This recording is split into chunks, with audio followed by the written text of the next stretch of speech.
नमस्कार. रिद्धी बॉय स्टोरीमध्ये आपलं स्वागत आहे. प्राजक्ता. पावसाने शिंपडलेल्या जलधाराने धरतीचं अंग अंग मोहरून गेलंय. तिच्या मातीतून दरवळणारा तो सुगंध त्या मोहक प्राजक्ताला ही कशी भुरळ पाडते पहा. झाडावर अलगद सर्व फुले तिच्यावर सांडत तो प्राजक्त आपल्या प्रेमाची कबुली देतोय. त्याची फुलं ही कशी अगदी तिच्या सुगंधात तल्लीन झाली आहे. पण हे सर्व पाहून एरवी तटस्थ वाटणारा हा गुलमोहर बघा कसा ईर्षेने पेटलाय नुसता. आपल्या गडद केशरी रंगाच्या रागाने जणू काही तो वृक्ष लालबुंद झालाय. पण अलगद तोही शिंपडतोय त्याच्या लाल केसरी फुलांच्या रंगाचा सडा त्या भिजलेल्या भूमीवर. पण तिच्यावर सर्वस्व झोकून दिलेल्या प्राजक्ता जराही पाहत नाही ह्या गुलमोहराकडे. तो झालाय फक्त त्या मृदू गंधात रममाण. त्याचं अस्तित्वही आता त्या मातीत मिसळून एक सुगंधाचं अद्भुत रसायन जन्माला येतंय बघा. मीही अशीच तुझ्या आयुष्यात त्या प्राजक्ता फुलासारखी दरवळत राहील. I promise. भावना हे सर्व अलंकारित वर्णन सागरला सांगत होती. तिचा छंदच होता अलंकारित भाषेत बोलण्याचा आणि निसर्गाची वैखरी सांगण्याचा. त्यालाही ते आवडायचं. तोही तिच्या त्या बोलण्यात गुंतून जायचा. दोघांचं मेतकूट कॉलेजमध्येच जमलं होतं. तिला प्राजक्त खूप आवडायचा म्हणून तिने त्याला प्राजक्ताचं झाड गिफ्ट केलं होतं. तो खोडकरपणे म्हणालाही, वा, वाढदिवस माझा पण गिफ्ट तुझ्या आवडीचंच. ती म्हणाली, हो तसंच समज हवं तर.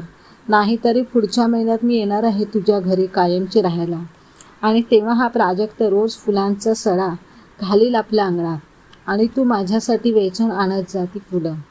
मग तोही लाडीकपणे म्हणाला, जो हुकुम मेरे आका. पण 2 दिवसांनी अचानक मुसळधार पाऊस सुरू झाला. मोबाईल कनेक्टिव्हिटी गेली. सगळं अंधारून आलं. काही वेळाने सर्व लाईट्सही गेल्या. पावसात वाहनं ठप्प झाले. लोक मानेपर्यंत साचलेल्या पाण्यातून मार्ग काढून चालत होते आणि भावनाही रस्त्यात कुठेतरी अडकली होती. पण फोन बंद झाल्यामुळे तो तिला संपर्क करू शकत नव्हता. शेवटचा संपर्क झाला तेव्हा ती ऑफिसमध्येच होती. काल सकाळपासून बरसणाऱ्या प्रचंड रौद्र सरी आताशा थांबल्या होत्या. रविराजाने कितीतरी वेळाने दर्शन देऊन धारा सोनेरी केली होती. तो उठून अंगणात आला. प्राजक्ताचं झाड सुरक्षित होतं. त्या पावसातही त्याला काहीच झालं नव्हतं.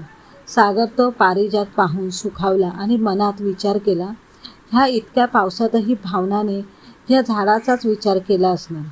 आली असेल एव्हाना ती घरी असं म्हणून सहज त्याचं लक्ष खाली पडलेल्या प्राजक्त फुलांच्या सड्याकडे गेलं. ही फुलं तिच्यासाठी ओंजळीत भरून घेऊन जावीत हा विचार करून त्याने फुलं वेचायला सुरुवात केली.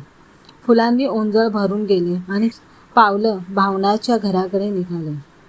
अतिउत्साहात तिच्या घरात पोहोचला होता. पण घराभोवती गर्दी दिसली. काय झालं म्हणून त्याने पावलांचा वेग वाढवला आणि लगबगीने तेथे पोहोचला. तिचं मृत शरीर फक्त त्याच्यासाठी तात्काळ ठेवलं होतं. आदल्या दिवशी झालेल्या मुसळधार पावसाने तिचा बळी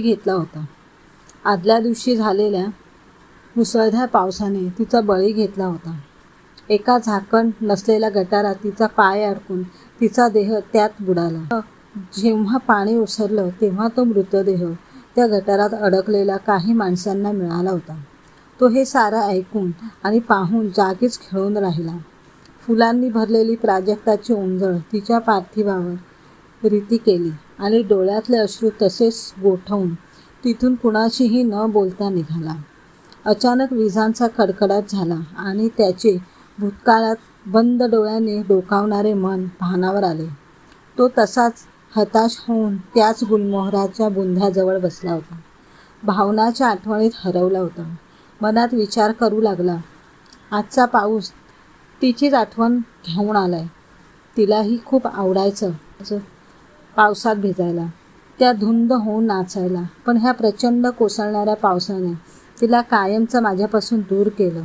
बहुतेक माझ्या प्रेमापेक्षा पावसाचंच तिच्यावर अधिक प्रेम होतं आणि तो भरलेल्या डोळ्याने मिश्किलपणे हसला. सगळ्या आठवणी काल घडल्यासारख्या आठवत डोळ्यातून आसवांनाही बऱ्याच दिवसांनी बाहेरची वाट सापडली होती आणि गुलमोहर त्याच्याकडे शांत स्तब्धपणे पाहत होता. गुलमोहर त्याला त्याच्या मनातील गुपित सांगू पाहत होता, पण तो काही ते ऐकण्याच्या मनस्थितीतच नव्हता. पण खोडकर वाऱ्याने मध्यस्थी करायची ठरवली आणि उन्हाळ सैरावैरा वाहू लागला. वाहत वाहत शेजारच्या पारिजाताची ती मृदुंगधाशी लगट करणारी फुलं हळूच त्याने त्याच्या पायाशी आणून ठेवली आणि तिथल्या तिथेच वारा घोळू लागला. ती फुलं ही आता त्याच्या पायाशीच रुंजू घालत होती. पावलांना फुलांचा नाजूक स्पर्श होत होता. मध्येच तो खोडकर वारा वाहताना ते प्राजक्ताचं मृदुंगंधाशी एकरूप झालेलं अद्भुत रसायन त्याच्यासमोर येऊ लागलं. पारिजात नकळत मातीच्या गंधासह त्याच्या हृदयात ठाव ठेवून लागली. ती फुलं त्यांनी हातात घेतली. शांत होऊन डोळे मिटले. भावना त्याच्या समोरच होती. तेच निखळ हास्य तिच्या चेहऱ्यावर होतं. त्याच्या हातातील फुलं पाहून भावना सुखावली. म्हणाली, माझ्याचसाठी आणलीस ना ही फुलं? दे इथे, असं म्हणून तिने सागरकडून ती फुलं घेतली आणि आनंदाने डोळे मिटले. त्या फुलांच्या गंधात क्षणमात्र सगळंच हरवून गेलं आणि सागर हरवला तिच्या त्या चेहऱ्यावरच्या आनंद भावावर. त्याला आता त्याचं अस्तित्वच राहिलं नव्हतं. तो फक्त भावनाच्या प्रेमात अखंड बुडाला होता. भावना म्हणाली, घे ही फुलं, अगदी सुकली तरी जपून ठेव. त्यात मी आहे, तू आहेस आणि आपल्या गंधित आठवणी. धोधो पाऊस आता त्या गुलमोहराच्या जाळीदार छत्रीतून सागरवर सरींचा अभिषेक करू लागला. त्या सरींचे ओघळ, मातीचा गंध आणि प्राजक्ताचा तो दरवळणारा सुवास आता त्याचं तन-मन व्यापून उरलं होतं. तो ह्या सर्वात कुठेतरी हरवून गेला होता, पण त्याचे आता स्वतःला शोधणं बंद केलं होतं. कारण त्याचं अस्तित्वच मुळी तिच्या प्रेमात होतं आणि ती त्याला सापडली होती. अनंतात विलीन झालेली भावना त्याला प्राजक्त फुलांच्या गंधात सापडली होती. गुलमोहरही आता तो अंतरालाच प्रेमाचा सोहळा पाहून मुग्ध झाला होता. ज्या पावसाने त्यांची ताटातूट केली होती, त्याने सागरला भावनाच्या अस्तित्वाची जाणीव करून दिली होती. गुलमोहरही खुश होऊन आपल्या केशरी फुलांचा त्यावर वर्षाव करू लागला. बहुतेक भावनाच्या अस्तित्वाचं गुपितच त्याला सांगायचं होतं. पुन्हा एकदा विद्युल्लता मेघ गर्जनेसह असमानता चमकली आणि त्याची प्रेमात विरून गेलेली समाधी भंग पावली. त्याने हळूच बंद मूठ उघडली. त्या मुठीत असलेली ती 2 फुलं त्याच्या हातात उष्णतेने कोमेजलेली दिसली. पण तरीही ती फुलं त्यांचा तो गंध त्याच्या तळहातावर ठेवून गेली होती. अगदी तसंच जसं भावना आपलं अस्तित्व त्या फुलांना देऊन गेली होती. सागरने पुन्हा मूठ बंद केली. उठून गुलमोहराकडे पाहिला आणि त्याला कडकडून मिठी मारली. मग दोन्ही हात पसरवून बरसणाऱ्या सरींना कवेत घेतलं. ती फुलं खिशात ठेवली आणि भावनासह आपल्या घरी जाण्यासाठी निघाला. कथा आवडल्यास चॅनलला लाईक्स आणि शेअर करायला विसरू नका.